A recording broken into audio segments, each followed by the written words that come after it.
Bonjour à tous et bienvenue dans la 6e vidéo du cycle qui s'appelle Vers les nombres réels. Dans cette vidéo, on va à nouveau parler de l'écriture décimale d'un nombre. Nous allons commencer par démontrer le théorème suivant. Une fraction a toujours une écriture décimale périodique à partir d'un certain rang. Démontrons-le.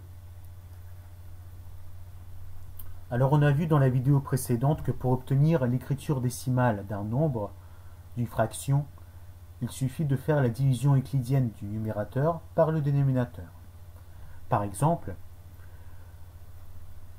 on cherche l'écriture décimale de la fraction 2021 sur 7. Donc pour cela, il faut faire la division euclidienne de 2021 par 7. Tout d'abord, on fait la division euclidienne comme d'habitude. 20 divisé par 7, ça fait 2. 2 fois 7, 14. Il reste 6. Ensuite, on écrit 62. 62 divisé par 7, ça fait 8. 8 fois 7, 56. Et il reste 6. Et ensuite, on reporte 1. 61. 61 divisé par 7, ça fait un nouveau 8. 8 fois 7, 56. Et il reste 5.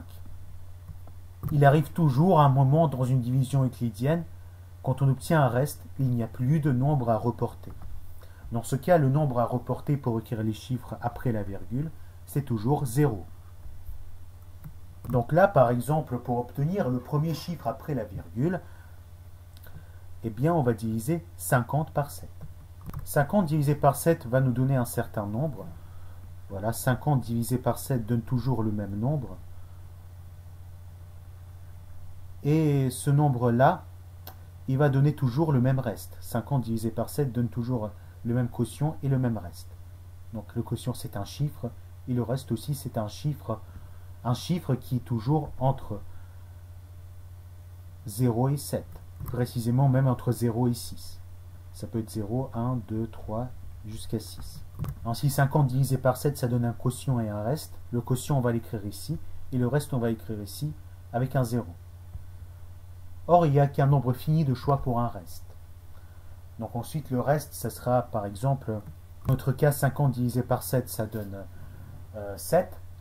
Donc le quotient c'est 7. 7 fois 7, 49. Le reste ça va être 1. Donc ensuite on va obtenir un nouveau reste 1 et on va avoir à diviser 10 par 7. 10 par 7 va aussi donner un certain quotient et un certain reste. Le quotient ça va être 1 et le reste ça va être 3. Donc on va obtenir 3 et ensuite on aura à diviser 30 par 7. 30 par 7 ça va donner un certain quotient à nouveau et un certain reste. L'idée c'est que comme on a un nombre fini de choix pour le reste, à un moment, il arrivera forcément un moment où on aura une deuxième fois le même reste. Donc imaginez, on ne peut pas avoir une suite de restes. Donc là le premier reste c'était 5, ensuite le deuxième reste c'est 1, ensuite le troisième reste c'est 3. Le reste c'est toujours un nombre entre 0 et 6. À un moment on aura à nouveau le même reste. Si à un moment on a un reste nul, en fait la division euclidienne s'arrête, on obtient un nombre décimal un nombre qui a une écriture décimale finie en fait. Mais dans le cas où le reste n'est jamais nul, au final on obtient à chaque fois un reste qui est un nombre entre 1 et 6. Et un nombre entre 1 et 6, si on écrit une suite constituée de nombres entre 1 et 6, à un moment on écrira forcément un même nombre deux fois. Et à partir du moment où on réécrit un même nombre deux fois, donc imaginons son paire de généralité que on écrit une deuxième fois 1, 1 divisé par 7 ça donne toujours le même quotient et le même reste. Donc ça va donner à nouveau le même chiffre qu'on a obtenu en ayant divisé 10 par 7 ici. En divisant 10 par 7 ici on obtient le même chiffre et on obtiendra le même reste qui est 3. Et ensuite on va diviser 30 par 7, donc on obtiendra encore une fois le même chiffre qu'on a obtenu quand on divisait 30 par 7 ici. Donc c'est justement parce qu'il y a un nombre fini de restes lors d'une division par 7 que l'écriture décimale d'une fraction est périodique à partir d'un certain rang. Ça aurait marché si on divisait par 7, ça marcherait aussi si on avait divisé par 8, par 9 ou par 14. La chose importante, c'est que le nombre de restes par une division par 15 par exemple, il est toujours fini, donc il y aura toujours une répétition. dans la suite des restes.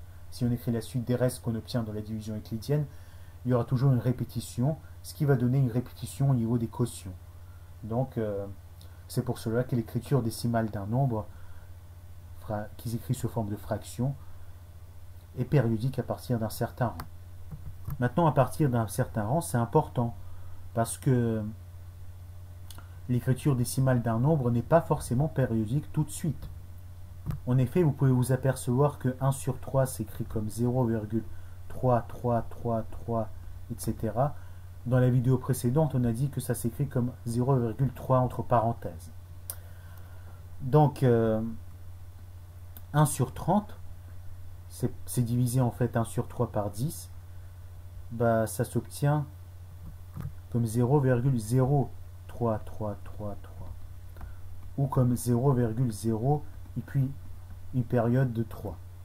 Donc 0,0 et 3 dans une période. Ainsi là, la périodicité de l'écriture décimale commence tout de suite après la virgule. Là, il faut un peu attendre avant qu'il commence. Si on écrivait 1 sur 300, ben, il faudrait attendre encore plus longtemps avant le début de l'écriture périodique. En fait, une fraction a une écriture décimale périodique, mais à partir d'un certain rang. Et ce rang peut être aussi loin qu'on veut en fait. On peut aussi formuler la réciproque du théorème qu'on a énoncé au début de cette vidéo. Une écriture décimale périodique à partir d'un certain rang correspond toujours à une fraction. Démontrons-le. Pour le démontrer, il faut faire d'abord quelques petits calculs. En fait, il faut se rendre compte que 1 sur 9, c'est la même chose que 0,1 en période, c'est-à-dire 0,111, etc. On peut aussi se rendre compte que 1 sur 99, c'est 0,01 en période, c'est-à-dire 0,01, 01, 01, etc. De même, 1 sur 999, ça s'écrit comme 0,001 en période. Autrement dit, 0,001, 001, 001, etc. On peut continuer l'énoncé de cette propriété. De même, vous pouvez exprimer ce que c'est 1 sur 9999. Ainsi, cette observation nous permet de déduire que 231 sur 999, ça s'écrit comme 0,231 dans la période, ou 0,231, 231, 231, etc. De façon générale, un nombre, ça peut s'écrire comme un nombre entier, suivi d'un certain nombre de chiffres écrits de façon un peu quelconque, et suivi ensuite d'une période. Comment est-ce qu'on peut écrire cette écriture décimale sous forme de fraction? Eh bien, on peut l'écrire de façon suivante. Tout d'abord, on écrit 42,4782 plus 0,0000 et la période 31. Ça, c'est la même chose que 424 782 10 millièmes. C'est la définition même d'un nombre décimal. Et ça, c'est 1 sur 10 000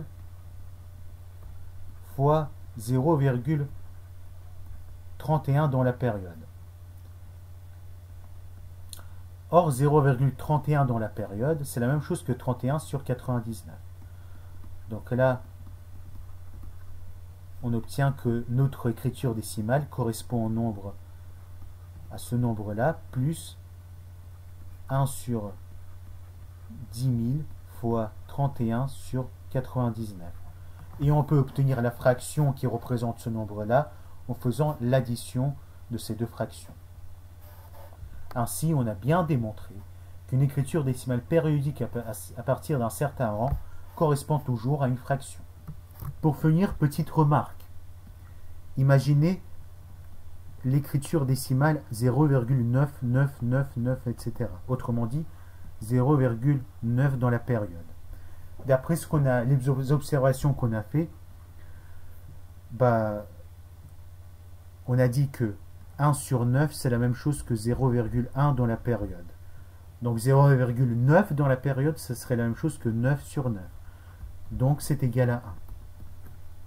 Donc en fait, l'écriture décimale 0,999999 jusqu'à l'infini comme ça, c'est la même chose que 1. Ça peut sembler paradoxal, mais lorsqu'on a une écriture décimale qui termine par des 9, on peut la réécrire sans les 9. De la même manière, 0,499999, autrement dit 0,4 et 9 dans la période, c'est la même chose que 0,5. En fait, ça peut sembler un peu paradoxal, mais certains nombres ont plusieurs écritures décimales. Bien, je vous remercie pour votre attention. N'hésitez pas à poser vos questions en commentaire, et à la prochaine.